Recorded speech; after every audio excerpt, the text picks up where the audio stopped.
"Repent, Harlequin," said the TickTockMan. By Harlan Ellison. There are always those who ask, what is it all about? For those who need to ask.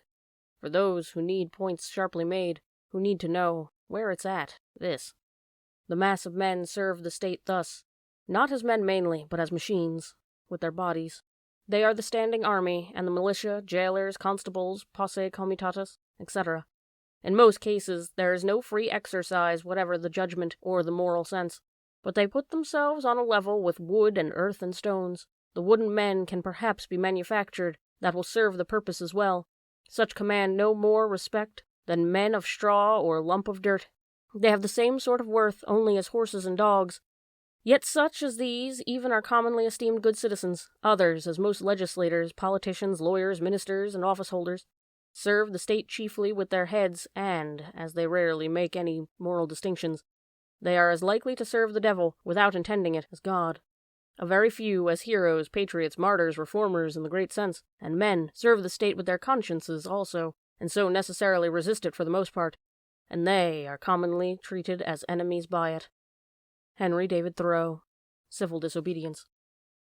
That is the heart of it. Now begin in the middle, and later learn the beginning. The end will take care of itself. But because it was the very world it was, the very world that had allowed it to become, for months his activities did not come to the alarmed attention of the ones who kept the machine functioning smoothly, the ones who poured the very best butter over the cams and mainsprings of the culture. Not until it had become obvious that somehow, some way, he had become a notoriety, a celebrity perhaps, even a hero for what officialdom inescapably tagged an emotionally disturbed segment of the populace, did they turn it over to the TickTockMan and his legal machinery. But by then, because it was the very world it was, and they had no way to predict he would happen, possibly a strain of disease long defunct now suddenly reborn in a system where immunity had been forgotten, had lapsed, he had been allowed to become too real, now he had form and substance, he had become a personality, something they had filtered out of the system many decades before.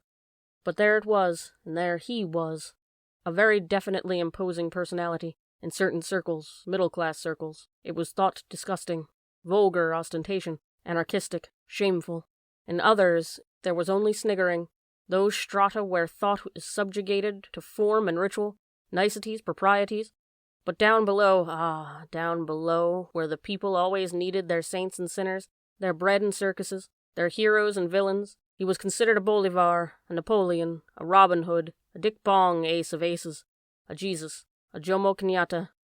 And at the top, where, like socially attuned shipwreck Kellys, every tremor and vibration threatened to dislodge the wealthy, powerful, and titled from their flagpoles, he was considered a menace, a heretic, a rebel, a disgrace, a peril. He was known down the line, to the very heart-meat core, but the important reactions were high above and far below, at the very top, at the very bottom. So this file was turned over, along with the time card and his cardio plate, to the office of the TickTockMan. The TickTockMan, very much over 6 feet tall, often silent, a soft purring man when things went time-wise, the TickTockMan. Even in the cubicles of the hierarchy, where fear was generated, seldom suffered, he was called the TickTockMan, but no one called him that to his mask. You don't call a man a hated name, not when that man, behind his mask, is capable of revoking the minutes, the hours, the days, the nights, and the years of your life. He was called the master timekeeper to his mask. It was safer that way. This is what he is, said the TickTockMan with genuine softness, but not who he is. This time card I'm holding in my left hand has a name on it, but it is the name of what he is, not who he is. The cardio plate here in my right hand is also named, but not whom named, merely what named. Before I can exercise proper revocation, I have to know who this what is. To his staff, all the ferrets, all the loggers, all the finks, all the comex, even the minzies, he said, "Who is this Harlequin?" He was not purring smoothly. Time-wise, it was a jangle. However, it was the longest speech they had ever heard him utter at one time, the staff, the ferrets, the loggers, the finks, the comex, but not the minis, who usually weren't aroused to know in any case, but even they scurried to find out. Who is the Harlequin? High above the third level of the city, he crouched on the humming aluminum frame platform of the airboat. Foof, airboat indeed. Swizzle skid is what it was, with a tow rack jerry-rigged, and he stared down at the neat Mondrian arrangement of the buildings. Somewhere nearby he could hear metronomic left, right, left of 2:47 p.m. shift entering the Timken roller-bearing plant in their sneakers. A minute later, precisely, he heard the softer right, left, right of the 5 a.m. formation going home. An elfin grin spread across his tanned features, and his dimples appeared for a moment. Then, scratching at his thatch of auburn hair, he shrugged within his motley, as though girding himself for what came next, and threw the joystick forward, and bent into the wind as the airboat dropped. He skimmed over a sidewalk, purposefully dropping a few feet to crease the tassels of the ladies of fashion, and, inserting thumbs in large ears, he stuck out his tongue, rolled his eyes, and went wugga wugga wugga. It was a minor diversion. One pedestrian skittered and tumbled, sending parcels every which way. Another wet herself. A third keeled slantwise, and the walk was stopped automatically by the servitors till she could be resuscitated. It was a minor diversion. Then he swirled away on a vagrant breeze and was gone. Hi-ho. As he rounded the cornice of the time-motion study building, he saw a shift just boarding the slidewalk. With practiced motion and an absolute conservation of movement, they sidestepped up onto the slow strip and, in a chorus line reminiscent of Busby Berkeley film of the antediluvian 1930s, advanced across the strip's ostrich-walking till they were lined up on the express strip. Once more, in anticipation, the elfin grin spread, and there was a tooth missing back there on the left side. He dipped, skimmed, and swooped over them, and then, scrunching about on the airboat, he released the holding pins that fastened shut the ends of the homemade pouring troughs that kept his cargo from dumping prematurely, and as he pulled the trough pins, the airboat slid over the factory workers and $150,000 worth of jelly beans cascaded down on the express strip.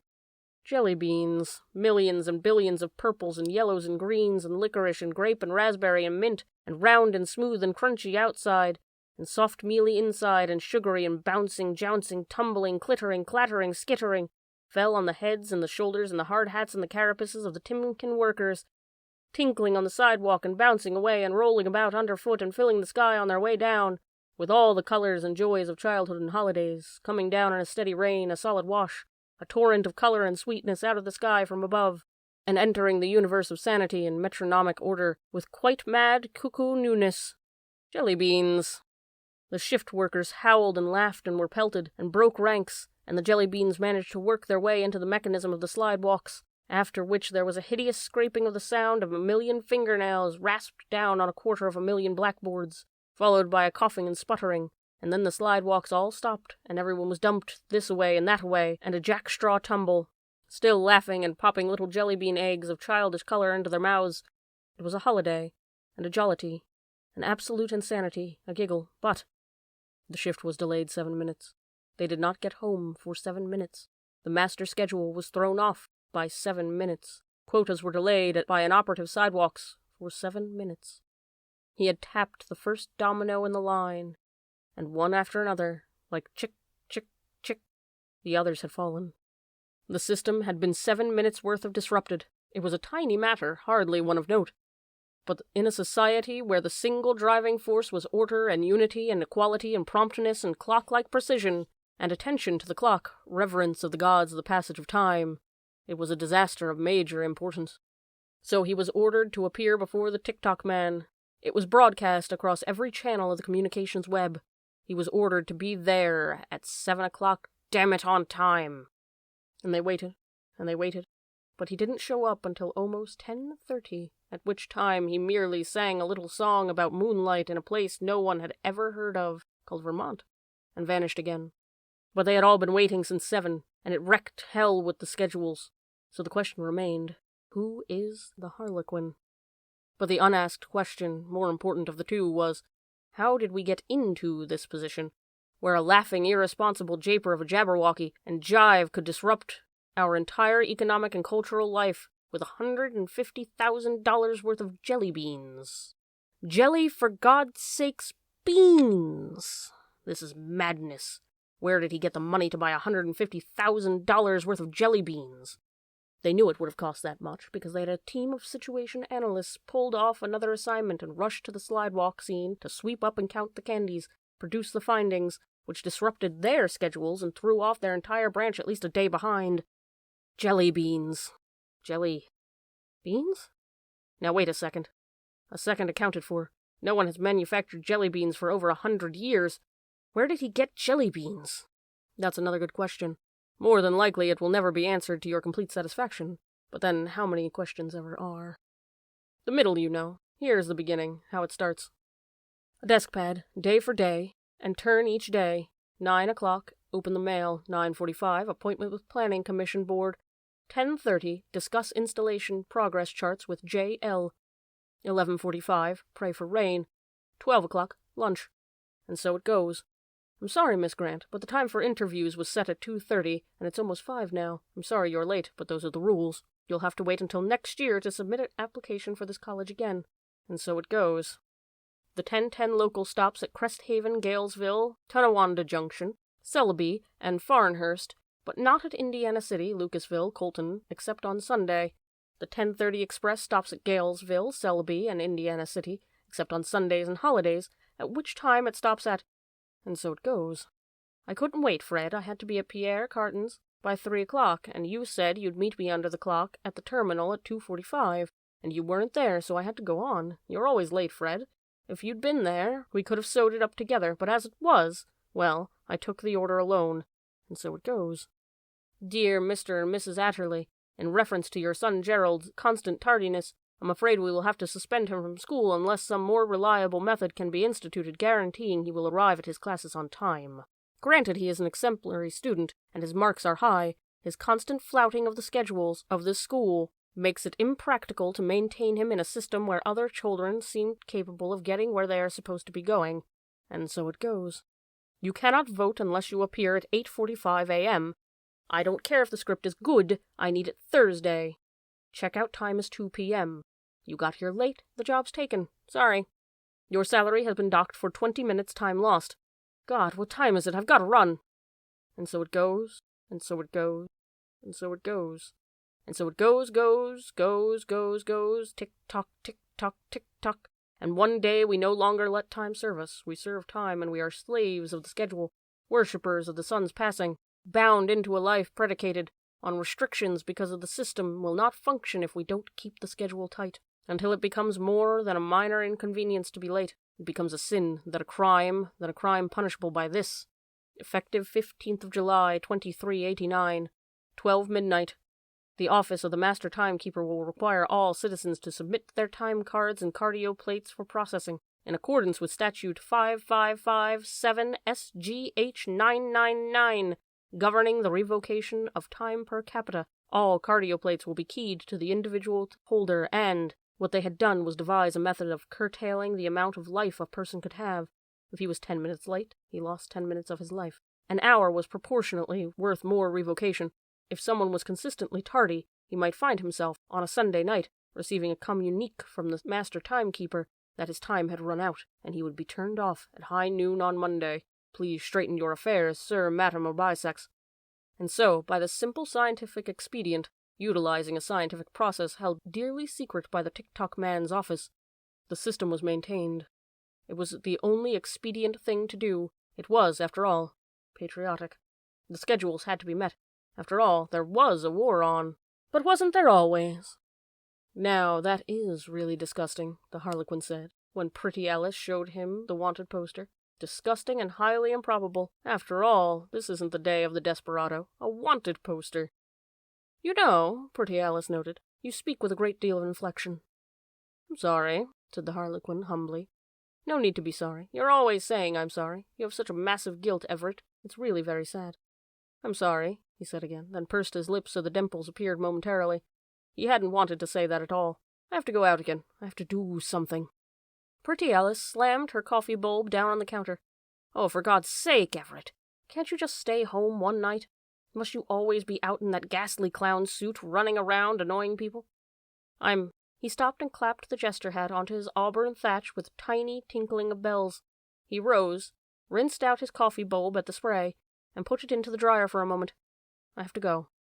She didn't answer. The fax box was purring, and she pulled the sheet out, read it, and threw it towards him on the counter. It's about you, of course. You're ridiculous. He read it quickly. It said the TickTockMan was trying to locate him. He didn't care. He was going to be out late again. At the door, dredging for an exit line, he hurled back petulantly. Well, You speak with inflection, too." Pretty Alice rolled her pretty eyes heavenward. "You're ridiculous." The Harlequin stalked out, slamming the door, which sighed shut softly and locked itself. There was a gentle knock, and Pretty Alice got up with an exhalation of exasperated breath and opened the door. He stood there. "I'll be back about 10:30, okay?" She pulled a rueful face. "Why do you tell me that? Why? You know you'll be late. You know it. You're always late, so why do you tell me these dumb things?" Closed the door. On the other side, the Harlequin nodded to himself. "She's right. She's always right. I'll be late. I'm always late. Why do I tell her these dumb things?" He shrugged again and went off to be late once more. He had fired off a firecracker rockets that said, "I will attend the 115th Annual International Medical Association Invocation at 8 p.m. precisely. I do hope you all will be able to join me." The words had burned into the sky, and of course the authorities were there, lying in wait for him. They assumed naturally that he would be late. He arrived 20 minutes early, while they were setting up the spider webs to trap and hold him. Blowing a large bullhorn, he frightened and unnerved them so. Their own moisturized encirclement webs sucked closed, and they were hauled up, kicking and shrieking, high above the amphitheater's floor. The Harlequin laughed and apologized profusely. The physicians gathered in solemn conclave, roared with laughter, and accepted the Harlequin's apologies with exaggerated bowing and posturing, and a merry time was had by all. Who thought the Harlequin was a regular fou-fra in fancy pants? All, that is, but the authorities, who had been sent out by the office of the TickTockMan. They hung there like so much dockside cargo, hauled up above the floor of the amphitheater in a most unseemly fashion. In another part of the same city where the Harlequin carried on his activities, totally unrelated in every way to what concerns us here, save that it illustrates the TickTockMan's power and import, a man named Marshall Delanty received his turn-off notice from the TickTockMan's office. His wife received the notification from the gray-suited Minnie, who delivered it with the traditional look of sorrow plastered hideously across his face. She knew what it was, even without unsealing it. It was a billet doux of immediate recognition to everyone these days. She gasped and held it as though it were glass slide tinged with botulism, and prayed it was not for her. Let it be for Marsh, she thought, brutally, realistically, or one of the kids, but not for me. Please, dear God, not for me. And then she opened it, and it was for Marsh, and she was the one at the same time horrified and relieved. The next trooper in the line had caught the bullet. "Marshall," she screamed. "Marshall! Termination, Marshall! Oh my God, Marshall! What'll we do? What'll we do? Marshall! Oh my God, Marshall!" And in their homes that night there was the sound of tearing paper and fear, and the stink of madness went up in the flue, and there was nothing, absolutely nothing they could do about it. But Marshall Delanty tried to run, and early the next day, when turn-off time came, he was deep in the Canadian forest, 200 miles away, and the office of the TickTockMan blanked his cardio plate, and Marshall Delanty keeled over, running, and his heart stopped, and the blood dried up on its way to his brain, and he was dead, that's all. One light went out on the sector map in the office of the master timekeeper, while notification was entered for fax reproduction, and Georgette Delanty's name was entered on the dole rolls till she could remarry, which was the end of the footnote, and all the point that need be made, except don't laugh, because that is what would happen to the Harlequin if the TickTockMan found out his real name. It isn't funny. The shopping level of the city was thronged with the Thursday colors of buyers, women in canary yellow chitons, and men in pseudo-Tyrolean outfits that were jade and leather and fit very tightly, save for the balloon pants. When the Harlequin appeared on the still-being-constructed shell of the new Efficiency Shopping Center, his bullhorn and his elfishly laughing lips, everyone pointed and stared, and he berated them.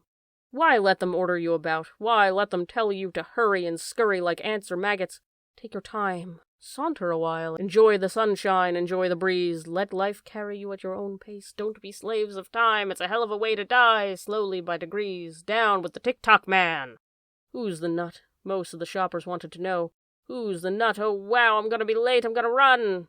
And the construction gang on the shopping center received an urgent order from the office of the master timekeeper that the dangerous criminal known as the Harlequin was atop their spire, and their aid was urgently needed in apprehending him. The work crew said no. They would lose time on their construction schedule, but the TickTockMan managed to pull the proper threads of governmental webbing, and they were told to cease work and catch the nitwit up there on the spire, up there with the bullhorn. So a dozen or more burly workers began climbing into their construction platforms, releasing the A-grav plates and rising towards the Harlequin. After the debacle, in which, through the Harlequin's attention to personal safety, no one was seriously injured, the workers tried to reassemble and assault him again, but it was too late. He had vanished. It had attracted quite a crowd, however, and the shopping cycle was thrown off by hours, simply hours. The purchasing needs of the system were therefore falling behind, and so measures were taken to accelerate the cycle for the rest of the day, but it got bogged down and speeded up, and they sold too many float valves and not nearly enough wegglers, which meant that the Popley ratio was off, which made it necessary to rush cases and cases of spoiling Smash-O to stores that usually needed a case only 3 or 4 hours. The shipments were bollocksed, the transshipments were misrouted, and in the end, even the swizzle skid industries felt it. "Don't come back till you have him," the TickTockMan said, very quietly, very sincerely, extremely dangerously. They used dogs, they used probes, they used cardioplate cross-offs, they used teepers, they used bribery, they used stick-tights, they used intimidation, they used torment, they used torture, they used finks, they used cops, they used search and seizure, they used Faleron, they used betterment incentive, they used fingerprints, they used Bertillon system, they used cunning, they used guile, they used treachery, they used Raoul Mitgong, but he didn't help much.